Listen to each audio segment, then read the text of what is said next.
माँ निर्मल ही सूर्य चंद्रमा, माँ निर्मल ही सीप का मोती।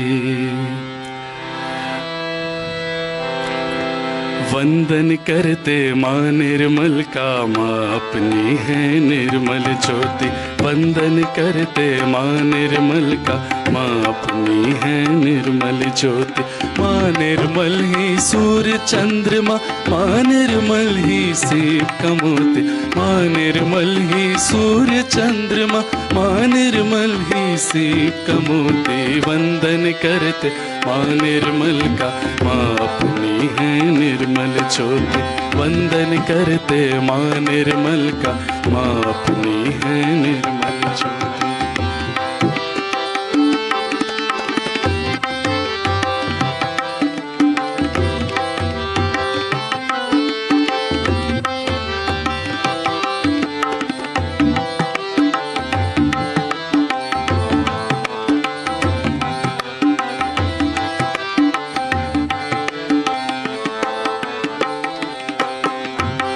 नए प्रभात की नई किरण बन, कलयुग में हुआ माँ का आगमन। नए प्रभात की नई किरण बन, कलयुग में हुआ माँ का आगमन। चहुँ दिश फैला प्रेम उजाला, लाई संग माँ प्रेम की ज्योति। चहुँ दिश फैला प्रेम उजाला, लाई संग माँ प्रेम की ज्योति। माँ निर्मल ही सूर्य चंद्रमा, माँ निर्मल ही सीप का मोती। माँ निर्मल ही सूर्य चंद्रमा, माँ निर्मल ही सीप का मोती। वंदन करते माँ निर्मल का, माँ अपनी है निर्मल ज्योति।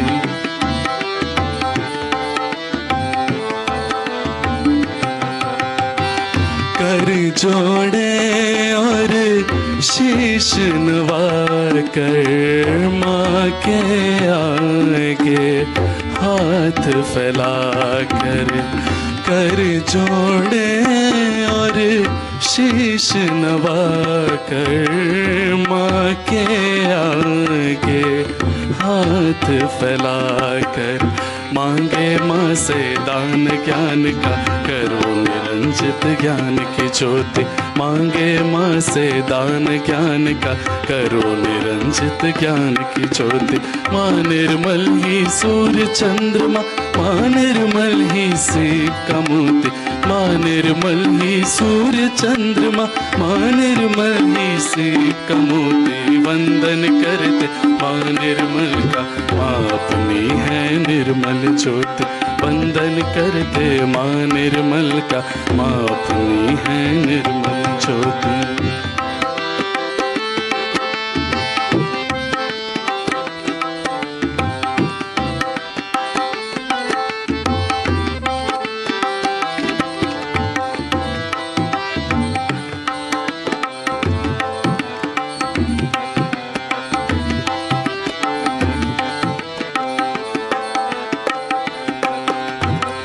माँ निर्मल के गीत में गाऊं, माँ की कृपा में खुद को पाऊं। माँ निर्मल के गीत में गाऊं, माँ की कृपा में खुद को पाऊं।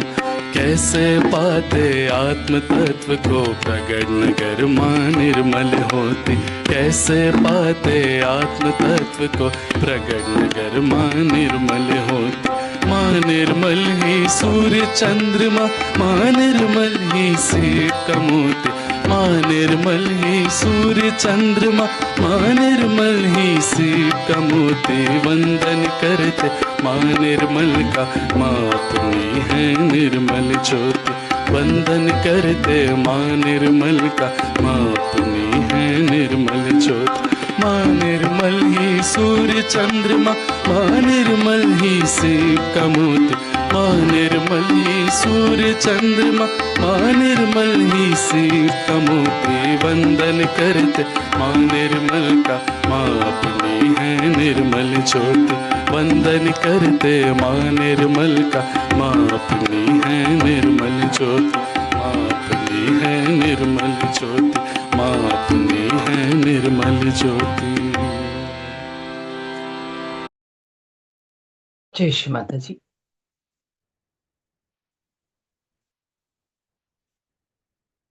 सभी का स्वागत है इस आनंद की यात्रा में। आनंद में कौन सा? योग के माध्यम से श्री माता जी निर्मला देवी के आशीर्वाद के द्वारा योग की एक इतनी सहज और सरल विधि से हर व्यक्ति कर सकता है, जैसे करने में कोई विशेष उपक्रम करने की जरूरत नहीं है। जैसे हैं वैसे ही रहते हुए जीवन को सुंदर ढंग से चलाने की कला है सहज योग। एक योग का इतना सुंदर रास्ता, इतना सरल, जिसके लिए कोई जाति, कोई बंधन, कोई उम्र, कोई पढ़ाई लिखाई कुछ भी बीच में नहीं आती, जिसमें कोई कंडीशन नहीं है, और पूरी तरह से प्रमाणित भी। प्रमाणित इस तरह से कि जब आपके अंदर की कुंडलिनी शक्ति, जो आपकी अपनी व्यक्तिगत माँ है, जो जन्मों जन्मों से आपके साथ है, जैसे जागृत करना बहुत ही कठिन कार्य था, टेढ़ी खीर थी, पर श्री माता जी निर्मला देवी ने इस धरती पर पधार कर 5 मई 1970 को इस शक्ति के जागरण का सरल और सहज सुगम तरीका शुरू किया, जिसे कि हर व्यक्ति कर सकता है। जैसे पहले कहीं जाना हो तो हम बैलगाड़ी में जाते थे और महीनों लग जाते थे, अभी हम प्लेन में कुछ घंटों में ही पहुंच जाते हैं। उसी तरह से जिस शक्ति का जागरण एक बहुत ही कठिन कार्य था, माँ ने उसको सरल कर दिया और प्रमाणित इस तरह से कि जब योग घटित होता है उस सर्वव्यापी शक्ति से, उस डिवाइन पावर से, जो कण कण में है, अणुरेणु में है, जब उससे कनेक्ट होते हैं तो उस शक्ति को अपने दोनों हाथों पर और सिर के ऊपर तालुभाग पर अनुभव कर सकते हैं। अनुभूति इतनी सुंदर जिसका वर्णन हर धर्म में किया है, इसलिए सहज योग आज 180 देशों में फैला हुआ है। तो हिंदू धर्म में आदि गुरु शंकराचार्य ने इसे सलीलम सलीलम, ठंडे ठंडे चैतन्य के रूप में वर्णित किया है। बाइबल में इसे cool breach of the Holi ghost कहा है। मुस्लिम धर्म में इसे रूह, तो पातंजल ने इसे ऋतंभरा प्रज्ञा कहा है। और भी बहुत सारे धर्मों में इसका नाम तो है, पर इस शक्ति को जागृत करना क्योंकि बहुत ही कठिन कार्य था, इसलिए कोई भी इस शक्ति के जागरण की बात नहीं करता था। तो जब योग घटित हो जाता है, आप उस परमात्मा से जुड़ जाते हैं, तो उस शक्ति को दोनों हाथों पर और सिर के ऊपर महसूस करने लगते हैं, ठंडी या गर्म हवा के रूप में। फिर आप अपने जीवन में बहुत सारी जगह काम में ले सकते हैं। जैसे कोई परेशान कर रहा है तो आप बंधन डालिए, कोई अच्छे काम के लिए जा रहा है घर का व्यक्ति तो उसको ब्लेसिंग दीजिए, वाइब्रेशंस दीजिए। इस तरह से इस वाइब्रेशन से या चैतन्य को हम हमारे जीवन में बहुत सारी जगह काम में ले सकते हैं। तो जब हमने ये योग स्कूलों, कॉलेजों, हॉस्टलों में जाके कराया, तो हमने देखा बच्चों की पढ़ाई तो इम्प्रूव हुई ही, उनका EQ, IQ, grasping power, memory, यह सब में तो इम्प्रूवमेंट हुआ, पर जो सबसे बड़ी बात हमने बच्चों के अंदर देखी वह थी संस्कार। ऐसे बच्चे इतने संस्कारिक होते हैं कि दुनिया के किसी भी कोने में चले जाएं उनको कोई बिगाड़ नहीं सकता। उल्टा पारस की तरह होते हैं, वो अपने ही जैसे 10 और बना लेते हैं बजाय उस गंदगी में जाने के। उनके अंदर कोई बुरी आदत नहीं होती, कभी अपशब्द नहीं बोलते। यहाँ तक मेरा अनुभव है, क्योंकि मैं भी करीब 30 साल से इस योग से जुड़ी हूँ और भारत के बहुत सारे शहर, दिल्ली, बॉम्बे, कलकत्ता, पुणे, इंदौर, सभी तो रहने का अवसर मिला। खुद तो पढ़ती रही, माँ के आशीर्वाद से जय जन तक इस योग को पहुंचाती रही। तो बच्चों के अंदर जो संस्कार डेवलप होते हैं, ऐसे बच्चे बड़ों का बिल्कुल इस तरह से आदर करते हैं जैसे बड़े उनके लिए भगवान। इस तरह से बच्चों के अंदर संस्कार डेवलप होते हैं और जहां जाते हैं वहां गंदगी में जाने के बजाय अपने जैसे 10 और बना के लाते हैं।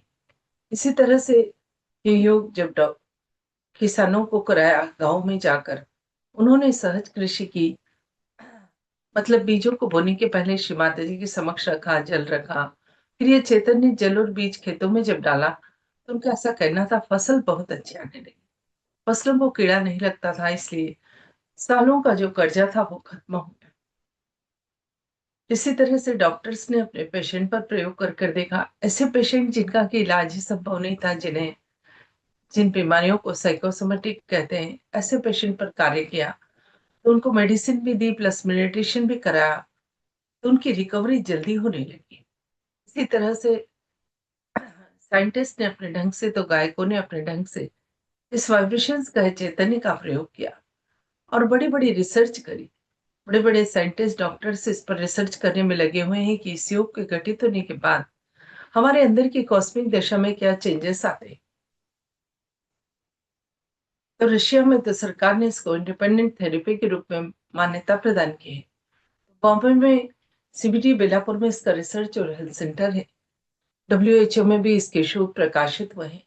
साइंस तो यह सब कुछ अब खोज रहा है और हमारा अध्यात्म इतना गहन है कि उसमें सभी कुछ पहले से वर्णित है।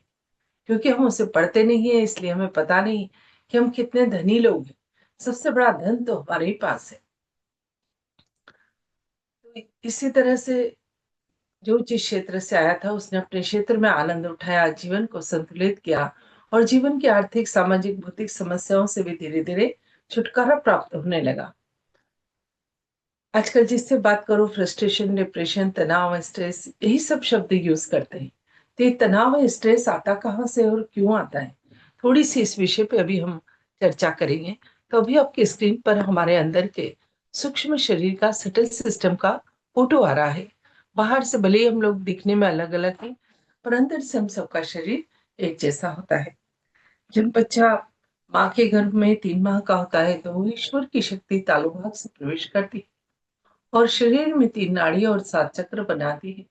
बची हुई शक्ति जहाँ रीढ़ की हड्डी खत्म होती है, वहाँ एक पवित्र अस्थि होती है, वहाँ 3.5 कुंडल बनाकर बैठ जाती है।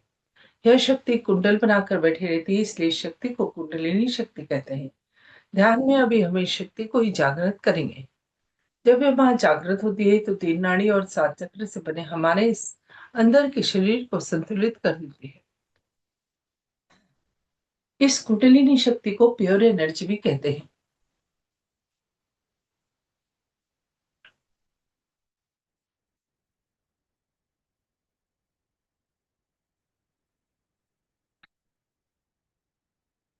अब हम बात करते हैं तीनों नाड़ियों की। इसमें हमारे लेफ्ट साइड की नाड़ी ईड़ा नाड़ी है, जिसे चंद्र नाड़ी या लेफ्ट सिंपैथेटिक नर्वस सिस्टम कहते हैं। जब मन में बहुत ज्यादा पास्ट के थॉट्स चलते हैं, उन्हें भूल ही नहीं पाते, उन्हीं बातों को दोहराते रहते हैं, तो ये क्योंकि चंद्र नाड़ी है और ठंडी हो जाती है। और जब ये ठंडक हमारे अंदर आती है, तो ऐसे लोगों को low blood pressure, depression, paralysis, इस तरह की प्रॉब्लम होती है और बच्चे पढ़ाई करने बैठते हैं और उन्हें नींद आ जाती है। दूसरी नाड़ी पिंगला नाड़ी है, जिसे सूर्य नाड़ी कहते हैं, जो भविष्य की नाड़ी है। जब मन में बहुत ज्यादा भविष्य के थॉट्स चलते हैं, फ्यूचर की बातों को भूल ही नहीं पाते हैं, हमेशा चिंता करते रहते हैं, मेरा क्या होगा। जब इस तरह के विचार चलते हैं, तो कभी high blood pressure, heart attack, asthma, paralysis, इस तरह की प्रॉब्लम होती है। और बच्चे जब पढ़ाई करने बैठते हैं, जब वो लेफ्ट साइड में रहते हैं ईड़ा नाड़ी पर, तो उन्हें पढ़ते समय बहुत नींद आती है। और जब पिंगला नाड़ी असंतुलित होती है, तो ऐसे बच्चों का माइंड पढ़ाई में लगता ही नहीं है। मन बहुत विचलित रहता है, माइंड डिस्ट्रैक्ट रहता है, अपने कार्य पे फोकस ही नहीं कर पाते हैं। इसीलिए कहा जाता है कि ध्यान करो। तो जब हम शक्ति का जागरण करते हैं, तो उसका रास्ता होता है मध्य नाड़ी, सुषुम्ना नाड़ी। जब इस रास्ते से यह शक्ति ऊपर उठती है, तो जो साधक ध्यान करता है, उसका चित्त धीरे-धीरे वर्तमान में या प्रेज़ेंट में आ जाता है। जब चित्त वर्तमान में आ जाता है, तो सबसे पहला फ़ायदा होता है, मन शांत और प्रसन्न हो जाता है। जब मन शांत और प्रसन्न होता है, बीमारियाँ तो आपकी आपो-आप ही चली जाती हैं। और बच्चे जब पढ़ाई करते हैं, तो कार्य पे फ़ोकस करने के कारण उनको सफलता हमेशा हर जगह प्राप्त होती है।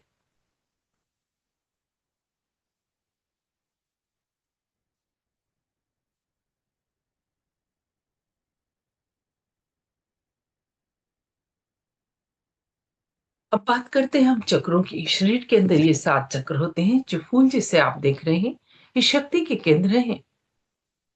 जब कुंडलिनी जागृत होती है, तो इन शक्ति के केंद्र को भी डेवलप करती है। इन पे विराजमान देवताओं के जागृत होने से उनके गुण धीरे धीरे हमारे अंदर जागृत होते हैं।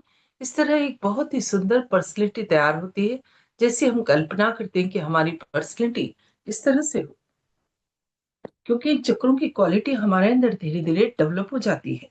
वैसे तो जितने करोड़ देवी देवता हैं, सारे शरीर के अंदर ही हैं, और मुख्य मुख्य देवता मुख्य मुख्य चक्रों को कंट्रोल करते हैं।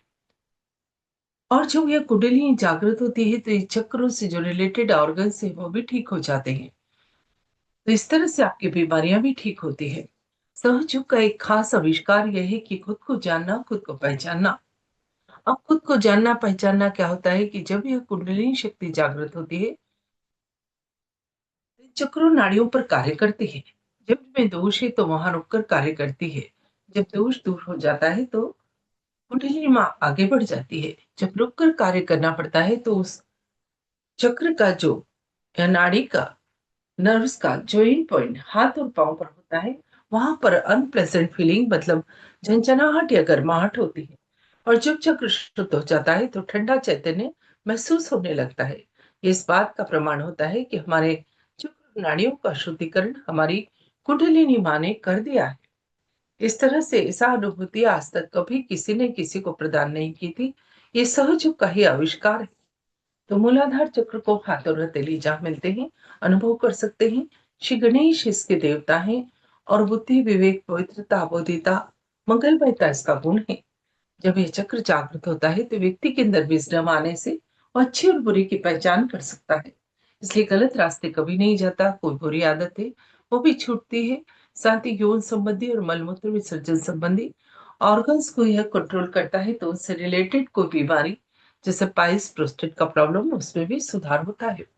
सेकेंड नंबर पर स्वादिष्ठान चक्र, जिसे दोनों हाथ के अंगूठे पर जान सकते हैं। श्री ब्रह्मदेव सरस्वती इसे कंट्रोल करते हैं। और जब यह चक्र जागृत होता है तो लीवर, किडनी, पेंक्रियास में सुधार। साथ ही श्री ब्रह्मदेव सरस्वती की क्वालिटी, जैसे नए बच्चे का सृजन यहाँ पर होता है, वही सृजनात्मक शक्ति और उस परमात्मा को जानने का शुद्ध ज्ञान भी हमें प्राप्त होता है। थर्ड नंबर पर नाभि चक्र, दोनों हाथ की सबसे बड़ी उंगलियों पर ब्रह्मदेव सरस्वती का है और लक्ष्मी नारायण का है।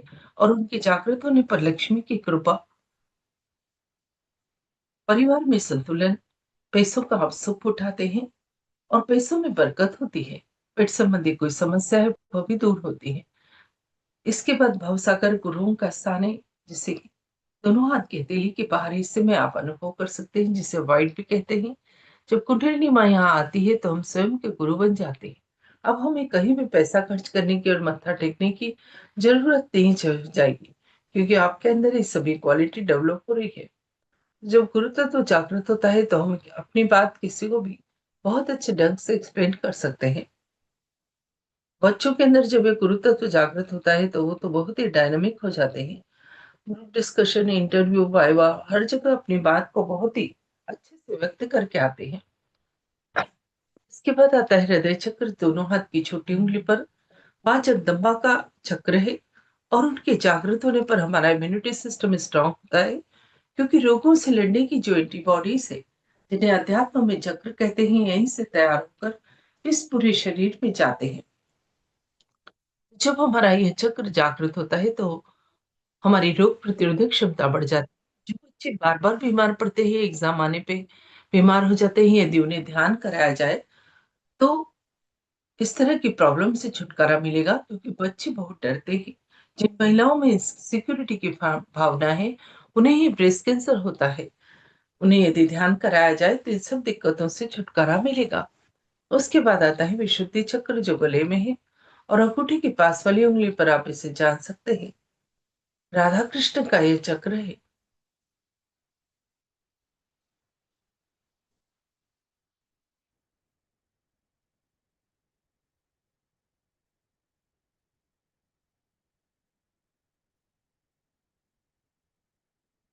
कुंडलिनी माँ यहाँ पर आती है तो हमारे अंदर वाणी में मधुरता, व्यक्तित्व में आकर्षण, साक्षी भाव, डिवाइन डिप्लोमेसी, ये सब क्वालिटी जो श्री कृष्ण की है, हमारे अंदर जागृत होती है। साथ ही नाक, कान, गले से रिलेटेड कोई बीमारी है, जैसे स्पॉन्डिलाइटिस, थायराइड, उसमें भी सुधार आता है। इसके बाद आज्ञा चक्र, ये तीनों नाड़ियाँ यहाँ पर आकर मिलती है। लेफ्ट नाड़ी राइट में और राइट नाड़ी लेफ्ट में जाके ईगो और सुपर ईगो के अहंकार और प्रत्यहंकार के 2 बैलून्स बन जाते हैं, जो कुंडलिनी माँ के मार्ग को बंद कर देते हैं। इसीलिए आज्ञा चक्र तक ही ध्यान की अभी तक सभी ने बात करी, क्योंकि इससे ऊपर उठना बहुत ही कठिन काम था। बड़े-बड़े ऋषि-मुनि भी ऊपर नहीं उठ पाए, क्योंकि इसकी जो क्वालिटी है क्षमा करना बहुत ही कठिन हो। और माँ ने अपने प्रेम और करुणा से हमारे अंदर ये क्षमा की शक्ति जागृत की है। इसे आज्ञा चक्र को ही स्वर्ग का द्वार भी कहते हैं। तो जब ये आज्ञा चक्र खुलता है तभी कुंडलिनी माँ इस आज्ञा चक्र से ऊपर उठकर सहस्त्रार चक्र पर पहुंच जाती है। आज हम इस सहस्त्रार चक्र पर ही विस्तार से बात करेंगे। इस चक्र का स्थान सिर के ऊपर तालु भाग पर होता है और सहस्त्र पंखुड़ियों का बना ये चक्र है। इसे दोनों हाथ के हथेलियों के मध्य में अनुभव कर सकते हैं। यदि ब्रेन को आड़ा काटा जाए तो उसमें 999 नाड़ियां दिखाई देती है। इस सहस्त्रार को खुलना बहुत ही कठिन काम था, क्योंकि आज्ञा से ऊपर उठना बहुत ही मुश्किल बात थी। इसलिए कोई भी इस सहस्त्रार चक्र पर ध्यान करने की बात नहीं करता था, क्योंकि इसे खुलना ही बहुत कठिन था। एक कठिन रास्ता था ये। इसका स्थान आप देख लीजिए, आपकी स्क्रीन पर ये दिखाया जा रहा है। दोनों हाथ के हथेलियों के मध्य, पाँव की पगथेलियों के मध्य और सिर के ऊपर तालू पर इसका स्थान होता है। यहीं पर सातों चक्रों का मिलन होता है। और जब ये सहस्त्रार चक्र खुल जाता है तो हमारे अ, पीठ चक्र भी जो सहस्त्रार के ऊपर है वो भी खुल जाते हैं। आप वहां भी चैतन्य को, वाइब्रेशंस को फील कर पाते हैं। पीठ चक्रों का स्थान मूलाधार चक्र का जहाँ गर्दन और सिर मिलते हैं वहां पर होता है। स्वादिष्ठान चक्र का दोनों कान के ऊपर और नाभि चक्र का सहस्त्रार के आगे पीछे, हृदय चक्र सहस्त्रार के मध्य में और विशुद्धि चक्र जहां मांग शुरू होती है। आज्ञा चक्र की जगह पर ही आगे और पीछे, सिर के पीछे और आगे जहां बिंदी लगाते हैं। और सहस्त्रार चक्र सिर के ऊपर तालू पर। इस तरह से पीठ चक्र की भी आप अनुभूति प्राप्त कर सकते हैं। इस चक्र के खुलने के बाद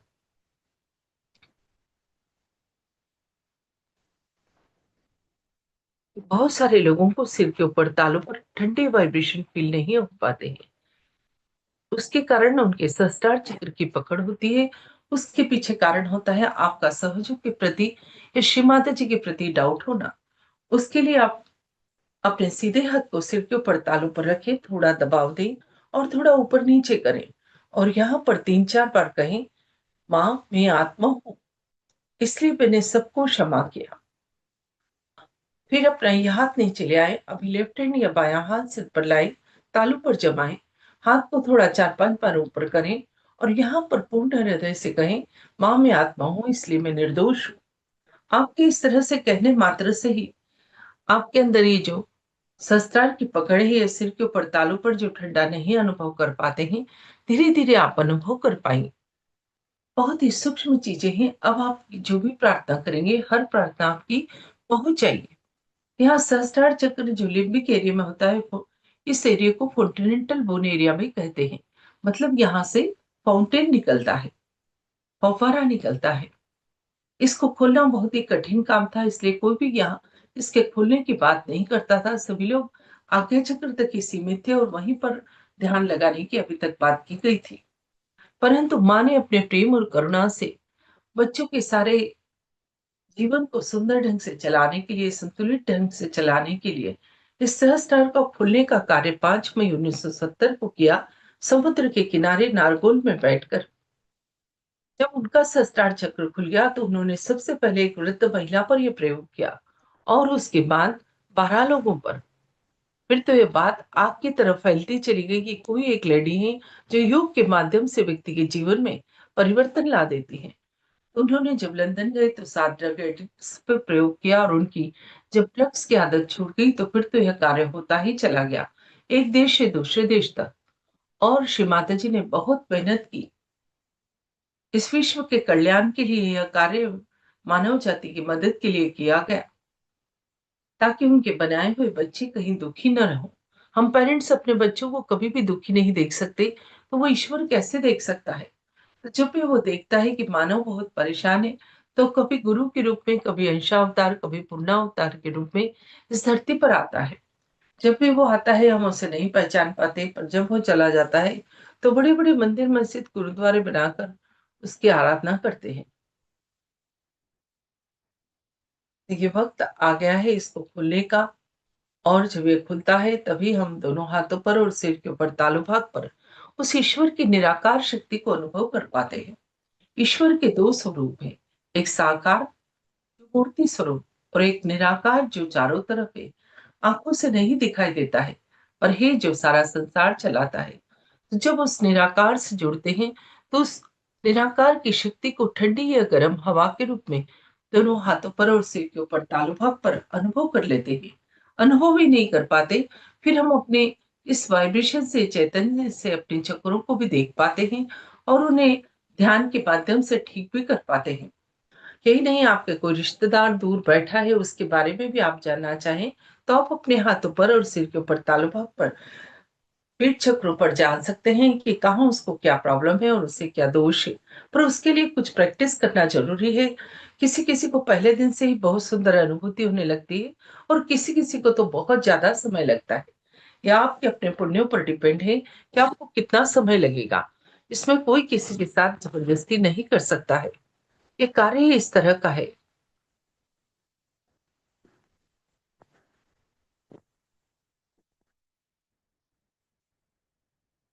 तो अभी आपकी स्क्रीन पर हमारे अंदर के सूक्ष्म शरीर का तो हमने फ़ोटो देख लिया। अभी इस सूक्ष्म शरीर को संतुलित कैसे करना, इसके बारे में दिखाया जाएगा कि कैसे अपने शरीर को संतुलित करें। संतुलन के लिए हम 5 तत्वों का उपयोग करते हैं, क्योंकि शरीर भी हमारा 5 तत्वों से बना है। जल, आकाश, अग्नि, पृथ्वी और वायु। इन्हीं 5 तत्वों से हम अपने शरीर को शुद्ध करते हैं, फिर ध्यान में जाते हैं। तो कैसे करना है, पहले आँख खोलकर सीख लीजिए, फिर हम आँख बंद करके करेंगे। तो दोनों हाथों को घुटनों पर खोलकर रखें। जो नीचे नहीं बैठ सकते हैं, ऊपर बैठ जाए। पर एक शर्त है सहयोग की, कि आपकी पूर्ण इच्छा होनी चाहिए। यदि मन में कोई शंका है, संदेह है, तो इस शक्ति का जागरण नहीं हो पाएगा। पूर्ण इच्छा कर कर बैठना पड़ेगा, पूरी प्रसन्नता के साथ, आनंद के साथ। और एक दिया जरूर जलाएं ध्यान शुरू करने के लिए पहले, क्योंकि ये पूरा पंच तत्व पर ही आधारित है। उसी से हम अपने शरीर को शुद्ध करेंगे। जैसे एक मिट्टी का खिलौना टूट गया, तो आप मिट्टी लगाकर जोड़ सकते हैं। उसी तरह से जिनसे हम बने हैं, उन्हीं की मदद लेकर पहले हम अपने आप को शुद्ध करेंगे। तो सबसे पहले स्टेप में राइट हैंड या सीधा हाथ धरती मां पर रखें। हथेली को चिपका कर, जो नीचे नहीं बैठ सकते हैं, ऊपर बैठे और हाथ को साइड में छोड़ दें। अभी अपना लेफ्ट हैंड कोहनी से मुड़कर आकाश की तरफ, बायां हाथ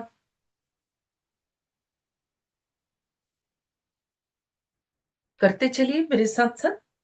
और जो भी प्रार्थनाएं बोलूंगी बिल्कुल मन में दोहराइए, होठ भी नहीं हिलाना है। अब दोनों हाथ धरती मां पर, फिर दोनों हाथ घुटने पर खुले हुए, और सीधा हाथ या राइट हैंड अपने हृदय पर, आत्मा के स्थान पर, जहां धक धक आवाज आती है। अब यही हाथ अपने कपाल पर, और यही हाथ सर के पीछे,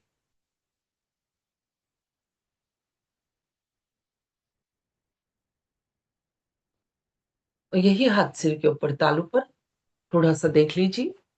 अब हाथ को बिना उठाए हथेली की चौड़ी से सिर की चौड़ी को 7 बार घुमाएंगे, जिस तरह से घड़ी का काटा घूमता है।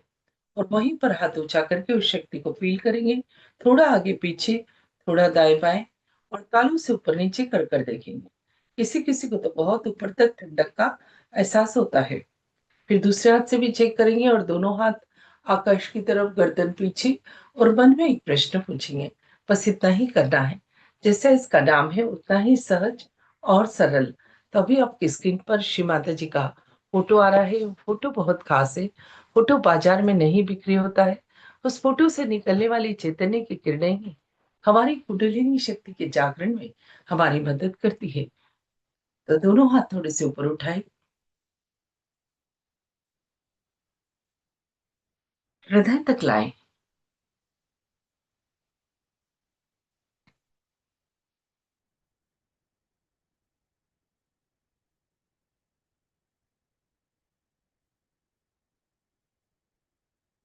शिव माता जी की तरफ देखें और पूर्ण हृदय से प्रार्थना करें, माँ कृपा करके मुझे योग प्रदान करो।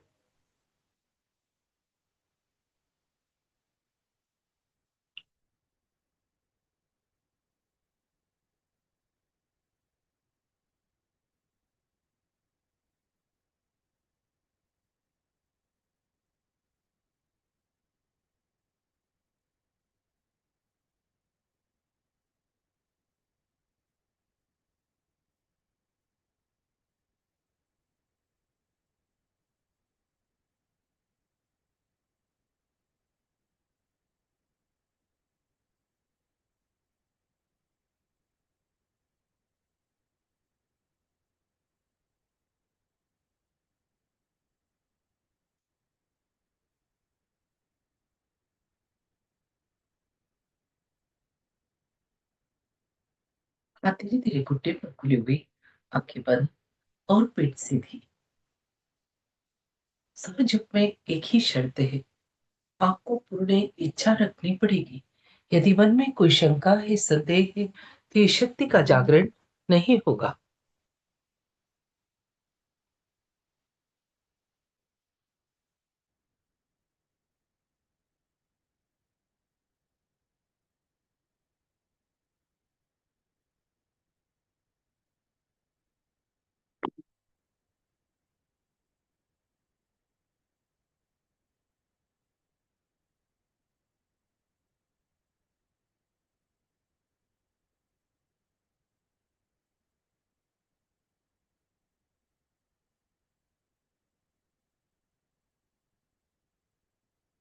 ये बहुत ही विशेष समय है, अपनी ही प्रार्थना से अपनी ही शक्ति का जागरण। तो दोनों हाथ घुटने पर खोलकर रखें, सीधा हाथ धरती मां पर, राइट हैंड हथेली को चिपका कर रखें।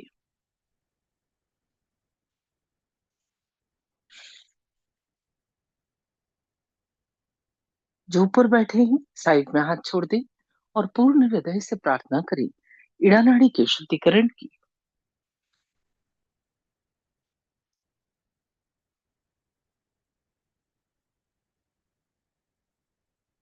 इड़ा नाड़ी का स्थान रीढ़ की हड्डी के थोड़ा सा बाईं तरफ, लेफ्ट साइड में।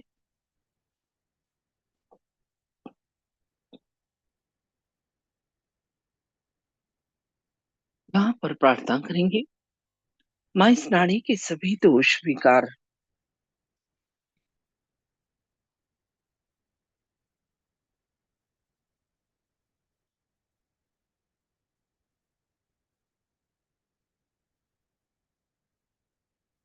भविष्य की चिंताएं, जन्मों जन्मों से आई खराबियां, कुसंस्कार, आलस्य, इन सभी को आप सीधे हाथ के द्वारा धरती मां में समा दो।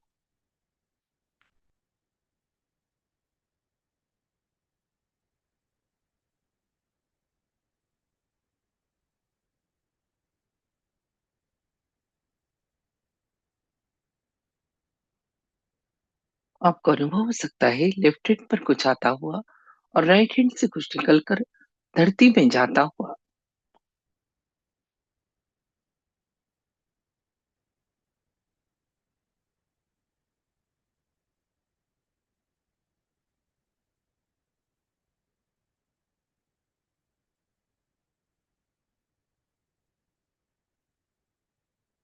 सीधा हाथ उठाकर घुटने पर खुला हुआ और उल्टा हाथ या लेफ्ट हैंड कोहनी से मुड़कर आकाश की तरफ। पिंगला नाड़ी के शुद्धिकरण की प्रार्थना, उसका स्थान रीढ़ की हड्डी के थोड़ा सा दाईं तरफ या राइट साइड में।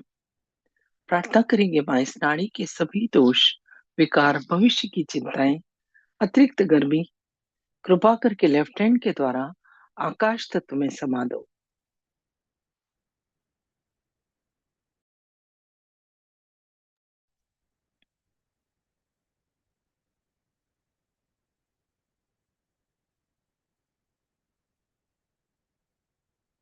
हाथ धीरे धीरे वापस घुटने पर, अभी अपने दोनों हाथ धरती मां पर, धरती माँ को प्रणाम और प्रार्थना। हे धरती माँ, अभी भी मेरी दोनों नाड़ियों में यदि कोई दोष बाकी है तो कृपा करके आप अपने अंदर शोषित कर लो। चित्त को मध्य नाड़ी सुषुम्ना नाड़ी पर लाएं। उसका स्थान रीढ़ की हड्डी के मध्य में।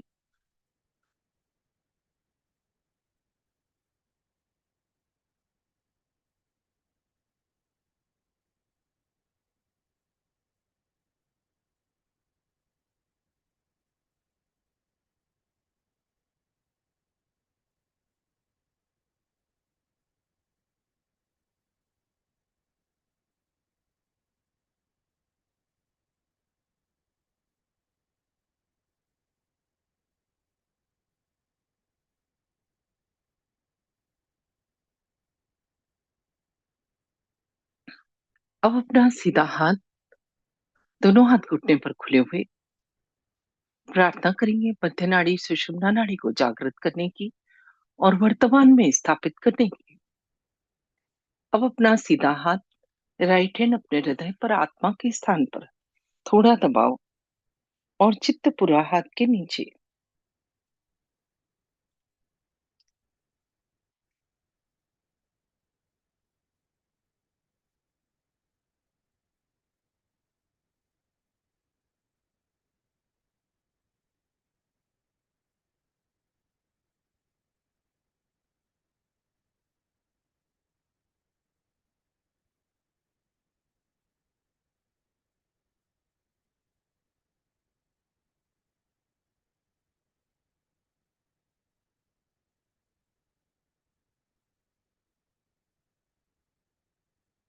यहाँ पर कहें, माँ मैं शुद्ध आत्मा हूँ। मैं ये शरीर मन बुद्धि अहंकार कुछ भी नहीं। मैं सिर्फ आत्मा हूँ। और जब मैं आत्मा हूँ तो मैं निर्दोष भी हूँ, क्योंकि आत्मा में कोई खराबी नहीं होती। पूर्ण विश्वास के साथ कहें, माँ मैं शुद्ध आत्मा हूँ। जब हम इस तरह से कहते हैं तो अंदर बैठी कुंडलिनी माँ बहुत प्रसन्न होती है और जागृत होने के लिए तैयार होती है।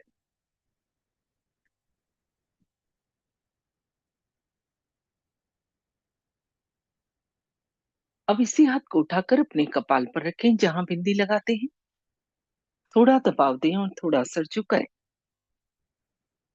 यहाँ पर कहें, माँ आज मैंने सबको क्षमा किया। किसी व्यक्ति का नाम न ले, एक साथ सबको क्षमा करें और खुद को भी क्षमा करें। जब हम क्षमा करते हैं तो वो परमात्मा देखता है जिसने भी हमें तकलीफ दी है उसको। और क्षमा नहीं करने से कुछ नहीं, हमेशा उस व्यक्ति से जुड़े रहने से उसकी नेगेटिव एनर्जी हमेशा हम तक आती है।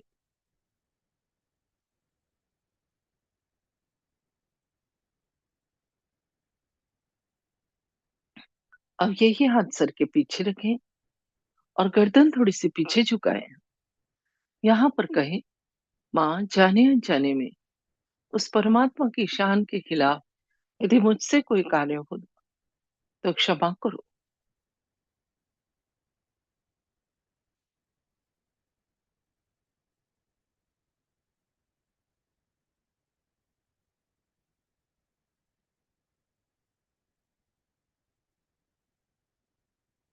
अब इसी हाथ को उठाकर सिर के ऊपर तालू पर उंगलियों को थोड़ा फैला दें और तान कर रखें। अब हाथ को बिना उठाए हथेली की चमड़ी से सिर की चमड़ी को 7 बार धीरे धीरे घुमाएं, जिस तरह से घड़ी का काटा घूमता है, क्लॉकवाइज डायरेक्शन में। और यहाँ पर पूर्ण हृदय से मांगे, पा कृपा करके मुझे आत्म साक्षात्कार दो, सेल्फ रियलाइजेशन दो, उस सर्वव्यापी शक्ति से जो ये सारा संसार चलाती है।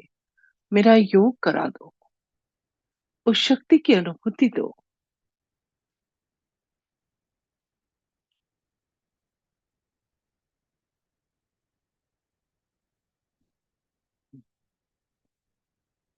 हाथ को माना बंद, धीरे धीरे हाथ वापस घुटने पर खुला हुआ।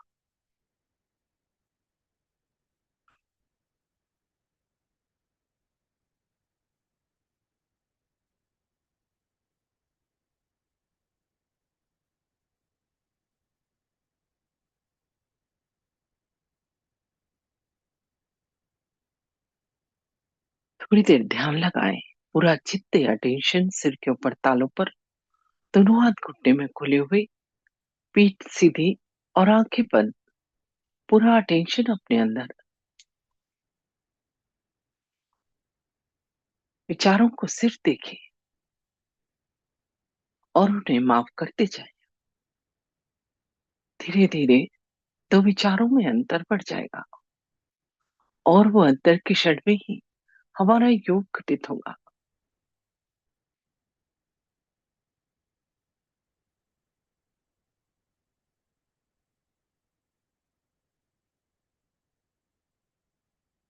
दो विचारों के बीच विलंब का क्षण ही महत्वपूर्ण है।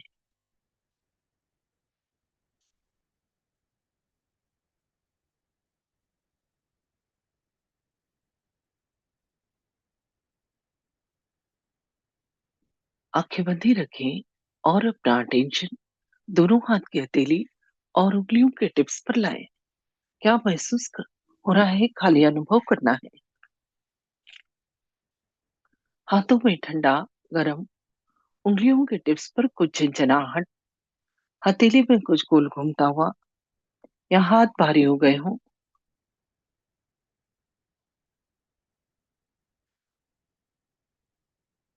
ऐसा कुछ भी दोनों हाथ में या एक हाथ में महसूस होगा। ये जो अनुभव हो रहा है, ये इस बात का प्रमाण है कि हमारी शक्ति का जागरण हो गया और उस ईश्वर की निराकार शक्ति हमारे दोनों हाथों पर और सिर के ऊपर तालु भाग पर ठंडी या गर्म हवा के रूप में महसूस होने लगी है। ये जो अनुभूति है, यही परमात्मा का निराकार स्वरूप है। और अधिक जानने के लिए सीधे हाथ को उठाकर सिर के ऊपर तालू पर लाएं। हाथ को बालों से 4-5 इंच ऊपर और अनुभव करें तालू से निकलती हुई ठंडी या गर्म हवा हथेली को छूती हुई। हाथ थोड़ा तालू से आगे पीछे, थोड़ा दाएं बाएं और तालू से ऊपर नीचे कर कर देखें।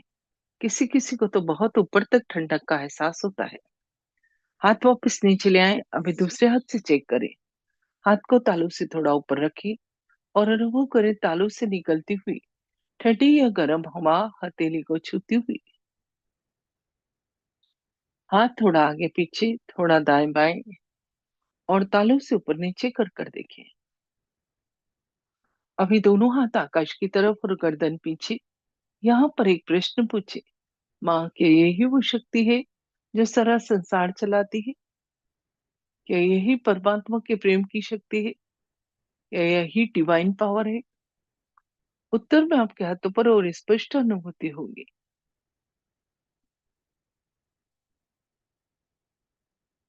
हाथ धीरे धीरे वापस घुटने पर। कुछ सेकंड शांत बैठे। अपने अंदर देखिए इस समय की स्थिति को। क्या मन शांत है, प्रसन्न है, विचार कम है?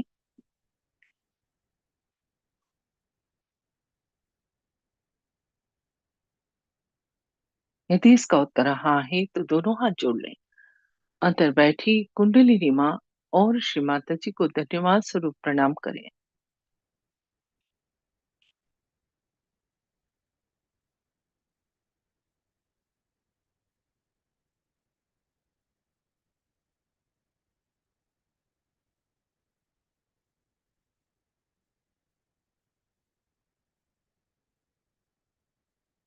धीरे धीरे आंखें खुलें और अपने हाथ भी खुलें। जय श्री माता जी। जिन्होंने भी आज पहली बार ज्वाइन किया या कुछ ही दिनों से आ रहे हैं, सभी से मेरी रिक्वेस्ट है, लगातार सेशन तब तक अटेंड करें जब तक चक्रों प्राणियों का ज्ञान और चैतन्य की अनुभूति नहीं हो जाती। उसके बाद आप हमारा गहन ध्यान का सेशन अटेंड कर सकते हैं, जिसकी जानकारी अभी आपको दी जाएगी। जय श्री माता जी।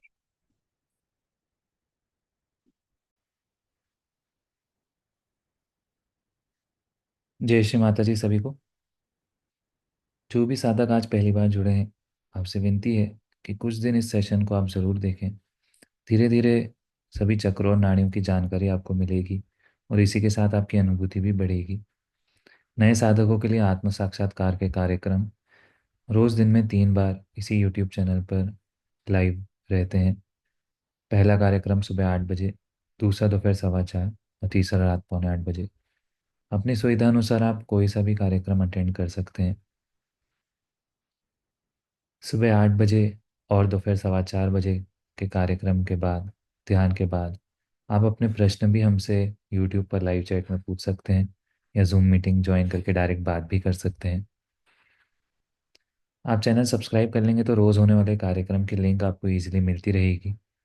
इसी के साथ इस चैनल पर हमने बहुत से ट्यूटोरियल वीडियोस, वर्कशॉप के वीडियोस, चक्रों नाड़ियों की जानकारी के वीडियोस भी अपलोड किए हैं, जिन्हें देखकर आप सहजयोग की पूरी जानकारी ले सकते हैं। जिन साधकों को कुछ समय हो गया है, आप चाहें तो रोज़ 5:30 बजे गहन ध्यान का कार्यक्रम भी इसी यूट्यूब चैनल पे होता है, उसे भी अटेंड कर सकते हैं। सभी साधकों से विनती है, सुबह शाम 5 से 10 मिनट ध्यान ज़रूर करें। रोज़ फुट सोकिंग करें, श्री माता जी के प्रवचन सुने, और सप्ताह में कम से कम एक बार सामूहिक ध्यान के लिए आप अपने अपने शहर या गांव के सेंटर पर ज़रूर जाएं। सेंटर कहाँ और कितने बजे लगता है, इसकी जानकारी आप ऑनलाइन देख सकते हैं या हमसे भी पूछ सकते हैं।